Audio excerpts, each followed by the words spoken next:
దిగ్దంతులు నిదురించే అంటే దిగ్గజాలు నిద్రపోయినాయట. ఎప్పుడు రాముడు పరిపాలించినప్పుడు భూమి భారం తేలికైపోయిందట.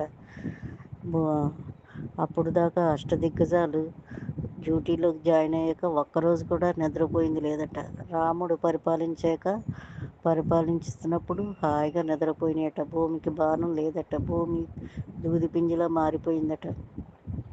కూర్మావతారం మోస్తుందట. ఆ కూర్మావతారం ముట్టే అంతా ఈ భూమిని భరించినప్పుడు వేడెక్కిపోయిందట. భూమి భారం తగ్గిపోయాక హాయిగా ఆయన తేలిక పడిపోయిందట. తర్వాత వరాహావతారం ఆయన కూడా మోస్తాడట. ఆయనకు కూడా తేలికైపోయిందట. కులపర్వతాలు మోస్తాయట. అవి కూడా హాయిని అనుభవించాయట. తర్వాత ఆదిశేషుడు మోస్తాడట. ఆ పడగలన్నీ ఇప్పుడు కలియుగంలో కుంగిపోయి ఉన్నాయట. కానీ రాముడు పరిపాలించినప్పుడు సుఖంగా ఉన్నాడట. ఆయనకి భూమి బరువు లేకపోయాక. ఆయన పెళ్లి చేసుకున్నాక తన భార్య దగ్గరికే వెళ్ళలేదట. ఈ భూమి భారం బరువు మోస్తూ.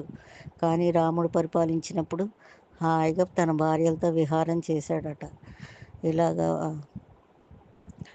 రాముడు భూమిని పరిపాలించినప్పుడు భూమి దూది పింజిలాగా తేలికగా అయిపోయి భూమిని మోసే వాళ్ళందరూ ఎంతో సుఖంగా శాంతిగా ఉన్నారట.